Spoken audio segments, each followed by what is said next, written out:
दोस्तों, क्रिकेट जैसे competitive game में हमेशा से ही तेज गेंदबाजों का वर्चस्व रहा है। Michael Holding, Jeff Thomson, Dennis Lillee, Curtly Ambrose, Wasim Akram, Glenn McGrath, Shoaib Akhtar और ब्रेटली जैसे गेंदबाज इसके प्रमुख उदाहरण है। लेकिन तेज गेंदबाजों के इस वर्चस्व के दौर में कुछ ऐसे भी खिलाड़ी हुए हैं जिन्होंने अपनी फिरकी की बदौलत इन दिग्गज तेज गेंदबाजों से अलग हटकर विश्व क्रिकेट में अपनी एक अलग पहचान बनाई। और आज हम उन्हीं में से एक खिलाड़ी के बारे में आपको बताने जा रहे हैं जिन्हें दुनिया शेन वॉर्न के नाम से जानती है, जिनके नाम इंटरनेशनल क्रिकेट में 1000 से ज्यादा विकेट दर्ज है और जिनकी मौजूदगी में ऑस्ट्रेलिया को हरा पाना किसी भी टीम के लिए कभी भी उतना आसान नहीं रहा। तो चलिए आज बात करते हैं इस महान सितारे की जिंदगी और करियर के बारे में। शेन कीथ वॉर्न का जन्म 13 सितंबर 1969 को अपर फंट्री गली, विक्टोरिया, ऑस्ट्रेलिया में हुआ था। वो पिता कीथ और माता ब्रिजेट वॉर्न के सबसे बड़े बेटे हैं। उन्होंने अपनी शुरुआती पढ़ाई हैम्पटन हाई स्कूल से पूरी की। स्कूल में पढ़ाई करने के दौरान ही वॉर्न ने क्रिकेट खेलना भी शुरू कर दिया था।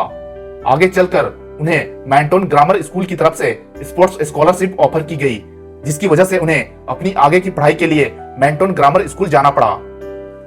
स्कूल के फाइनल ईयर में आने के बाद वॉर्न ने क्रिकेट में ही अपना करियर बनाने का फैसला किया।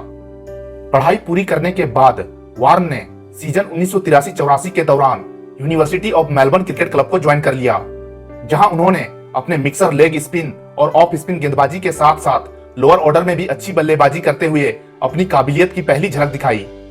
इसके अलावा अलग अलग एज लेवल क्रिकेट में भी खेलते हुए वो अपने खेल को और बेहतर बनाते चले गए। फरवरी 1991 में वॉर्न ने विक्टोरिया की तरफ से वेस्टर्न ऑस्ट्रेलिया के खिलाफ खेलते हुए अपने फर्स्ट क्लास करियर की शुरुआत की। फिर उसी साल सितंबर में उन्हें जिम्बाब्वे टूर पर जाने वाली ऑस्ट्रेलिया बी टीम में भी शामिल कर लिया गया, जहां हरारे स्पोर्ट्स क्लब में खेले गए दूसरे ही मैच में वॉर्न ने 49 रन देकर 7 विकेट लेते हुए अपने फर्स्ट क्लास करियर की पहली 5 विकेट हॉल लेने में सफलता हासिल की, जिसकी बदौलत ऑस्ट्रेलिया बी टीम इस मैच को 9 विकेट से जीतने में कामयाब रही थी। इसी साल भारतीय टीम टेस्ट सीरीज खेलने ऑस्ट्रेलिया दौरे पर आई। उस समय पीटर टेलर ऑस्ट्रेलियन टीम के मुख्य स्पिन गेंदबाज हुआ करते थे, लेकिन भारत के खिलाफ पहले 2 टेस्ट मैच में वो केवल 1 ही विकेट ले सके, जिसकी वजह से तीसरे टेस्ट मैच में उनकी जगह वॉर्न को टीम में शामिल किया गया। इस तरह 2 जनवरी 1992 को सिडनी टेस्ट में खेलते हुए वॉर्न ने इंटरनेशनल क्रिकेट में अपना कदम रखा, लेकिन वो अपने डेब्यू इंटरनेशनल मैच को यादगार नहीं बना सके और उन्हें केवल 1 विकेट लेकर ही संतोष करना पड़ा। दिसंबर 1992 में वेस्टइंडीज के खिलाफ दूसरे टेस्ट में खेलते हुए वॉर्न ने शानदार गेंदबाजी का प्रदर्शन करते हुए इस टेस्ट में कुल 8 विकेट लेकर अपनी प्रतिभा की एक छोटी सी झलक दिखाई। मार्च 1993 में वॉर्न ने न्यूजीलैंड के खिलाफ खेलते हुए ओडीआई क्रिकेट में भी अपना डेब्यू किया, जहां वो 2 विकेट लेने में सफल रहे। इसी साल उन्हें एशेज सीरीज खेलने वाली ऑस्ट्रेलियन टीम में भी जगह दी गई। उन्होंने इस सीरीज में जिस तरह का प्रदर्शन किया, उसने उन्हें रातों रात एक स्टार बना दिया था। वॉर्न ने इस पूरे सीरीज में अपनी फिरकी का जादू दिखाते हुए कुल 34 विकेट अपने नाम किए, जिसकी मदद से ऑस्ट्रेलिया ये एशेज सीरीज 4-1 से अपने नाम करने में कामयाब रही। इसी एशेज सीरीज के पहले मैच की अपनी पहली ही गेंद पर वॉर्न ने इंग्लैंड के बेहद ही अनुभवी बल्लेबाज माइक गेटिंग को जिस तरह से आउट किया, उसने पूरे क्रिकेट वर्ल्ड को हैरत में डाल दिया था। दरअसल वॉर्न की ये गेंद लेग स्टंप से काफी बाहर पिच हुई और 90 डिग्री का एंगल बनाते हुए तेजी से टर्न लेने के साथ ही माइक गेटिंग को छकाते हुए ऑफ स्टंप से जा टकराई। माइक गेटिंग को तो जैसे कुछ समझ में ही नहीं आया कि उनके साथ क्या हुआ। बाद में वॉर्न द्वारा फेंकी गई उस गेंद को बॉल ऑफ द सेंचुरी का नाम दिया गया था। इसके बाद तो वॉर्न ने जैसे विकेटों की झड़ी सी लगा दी और ऑस्ट्रेलिया को हर मौके पर लगातार विकेट निकाल कर दिए। इसी क्रम में वो साल 1993 में 72 टेस्ट विकेटों के साथ एक कैलेंडर ईयर में सबसे ज्यादा विकेट लेने वाले उस वक्त के पहले स्पिन गेंदबाज भी बने। जनवरी 1994 में साउथ अफ्रीका के खिलाफ सिडनी टेस्ट में खेलते हुए वॉर्न ने पहली बार टेस्ट क्रिकेट में 10 विकेट लेने का कारनामा कर दिखाया, जिसमें उन्होंने पहली पारी में 7 और दूसरी पारी में 5 विकेट लिए थे। इसी साल द गाबा के नाम से मशहूर ब्रिस्बेन क्रिकेट ग्राउंड में खेले गए एशेज सीरीज के पहले टेस्ट मैच में वॉर्न ने दूसरी पारी में 71 रन देकर 8 विकेट लेते हुए ऑस्ट्रेलिया को सीरीज में 1-0 की बढ़त दिलाने के साथ साथ अपने टेस्ट करियर का सर्वश्रेष्ठ प्रदर्शन भी किया। इसी साल क्रिकेट के बाइबिल कहे जाने वाले विजडन मैगजीन द्वारा वो Wisden cricketer of the year भी चुने गए। वॉर्न साल 1996 के वर्ल्ड कप खेलने वाली ऑस्ट्रेलियन टीम के भी एक अहम सदस्य थे। उनकी शानदार गेंदबाजी की बदौलत ही वेस्टइंडीज के खिलाफ सेमीफाइनल जैसे अहम मुकाबले में महज 207 रनों के स्कोर का बचाव करने उतरी ऑस्ट्रेलिया की टीम महज 5 रनों के अंतर से जीतकर फाइनल में पहुंचने में कामयाब रही थी। लेकिन श्रीलंका के खिलाफ वार्न अपनी फिरकी का जादू नहीं चला सके, जिसकी वजह से ऑस्ट्रेलिया इस बार वर्ल्ड चैंपियन का ताज अपने नाम करने से चूक गई।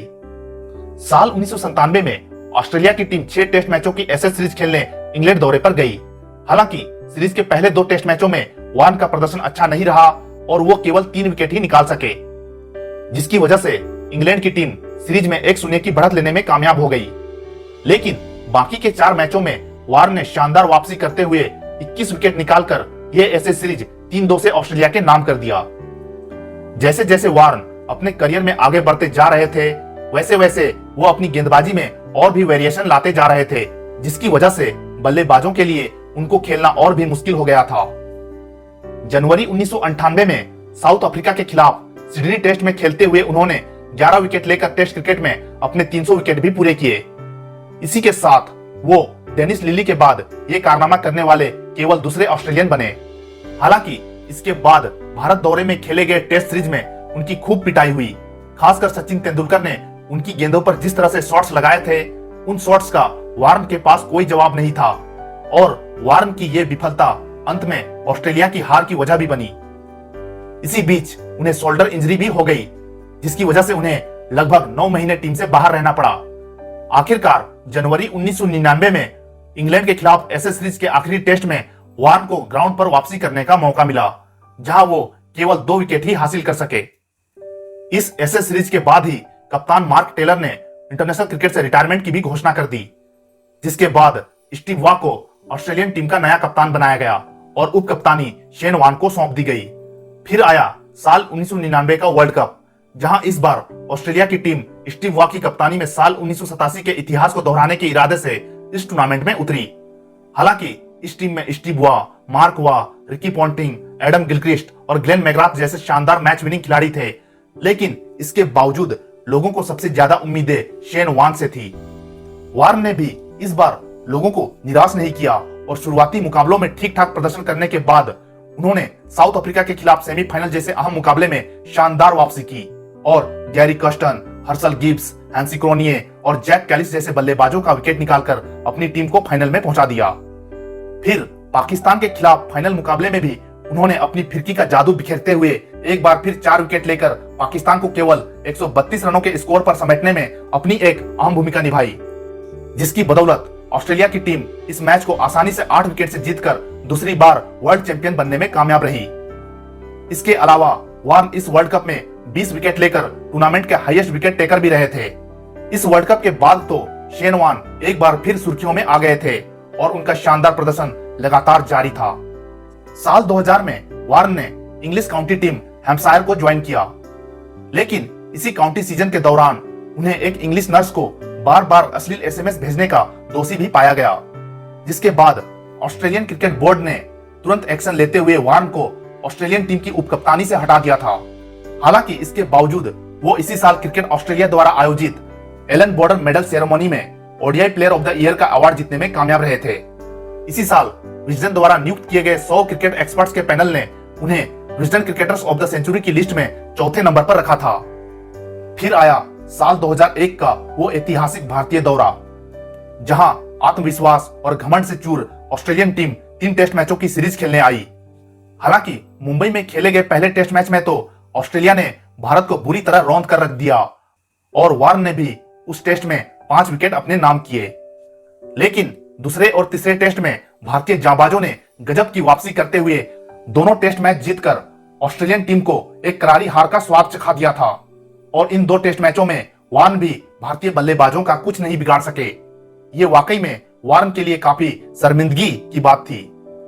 लेकिन वो कहावत है ना, once a champion is always a champion.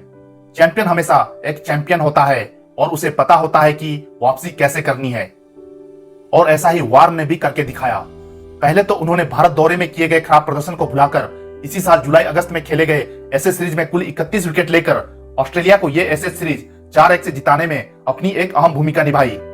इसी दौरान फाइनल टेस्ट में उन्होंने एलेक स्टीवर्ट का विकेट लेकर टेस्ट क्रिकेट में अपने 400 विकेट भी पूरे किए।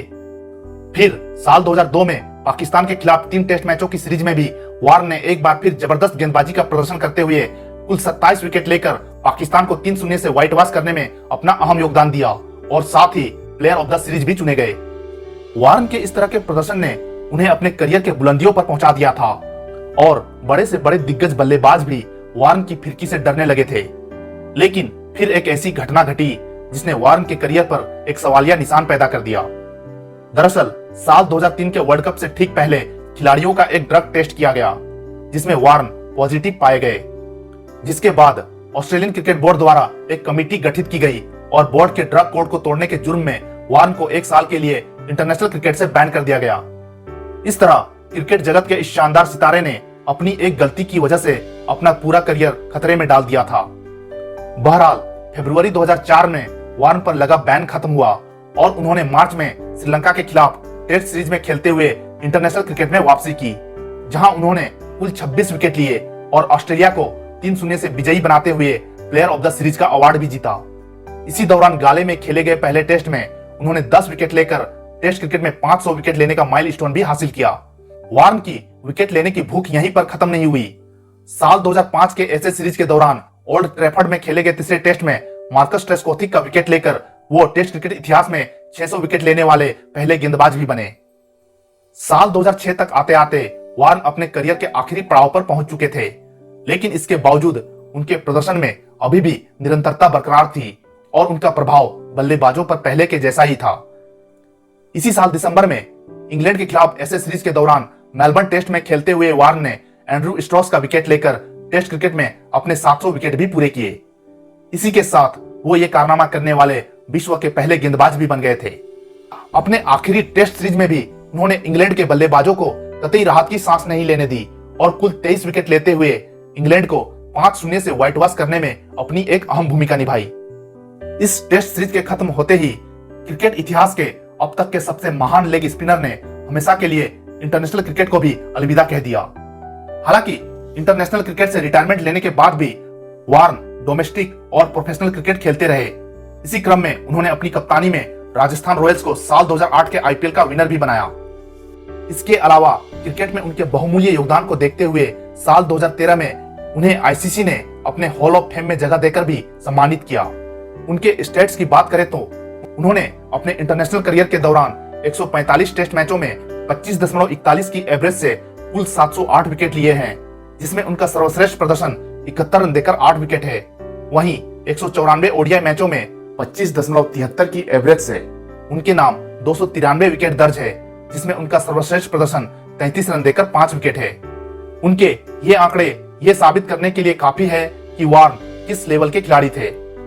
वार्न अपने क्रिकेट करियर के दौरान अपने खेल के साथ साथ अपनी गैर जिम्मेदाराना हरकतों की वजह से भी लगातार चर्चाओं में रहे। साल 2006 में उन्हें इंग्लैंड के एक होटल में 2 ब्रिटिश मॉडल के साथ अश्लील हरकत करते हुए पकड़ा गया और लड़कियों को अश्लील मैसेज भेजने के लिए तो वो पहले से ही बदनाम थे। साल 2013 के बिग बैश लीग के एक मैच के दौरान मार्लोन सैमुअल्स को गाली देने और उनके साथ गलत बर्ताव के लिए वार्न को $4,500 का जुर्माना और एक मैच का बैन भी भुगतना पड़ा था। इसके अलावा और भी कई ऐसे किस्से हैं जिसने वार्न को सुर्खियों में बनाए रखने में मदद की। उनकी पर्सनल लाइफ की बात करें तो उन्होंने साल 1995 में अपनी गर्लफ्रेंड रही सिमोन कैलहान से शादी की, जिनसे उन्हें 3 बच्चे भी हैं। लेकिन वार्न की गलत हरकतों से परेशान होकर आखिरकार साल 2005 में सिमोन ने वार्न से डिवोर्स ले लिया। सिमोन से अलग होने के बाद भी वार्न कई लड़कियों के संपर्क में आए, लेकिन किसी से भी उनका रिश्ता ज्यादा दिनों तक नहीं चला। इसीलिए वो आज भी सिंगल हैं और अपने बच्चों के साथ रहते हैं। अगर हम उनकी पर्सनल लाइफ को नजरअंदाज करें तो वो सही मायनों में इस सदी के सबसे महान स्पिन गेंदबाजों में से एक है, जिनकी कमी आज भी विश्व क्रिकेट महसूस करती है। तो दोस्तों, ये तो थी ऑस्ट्रेलिया के महान स्पिनर शेन वॉर्न की जिंदगी और उनके क्रिकेटिंग सफर की एक छोटी सी दास्तां। ऐसे ही और भी इंटरेस्टिंग टॉपिक के साथ आपसे मिलता हूं अपने अगले वीडियो में। तब तक के लिए बाय।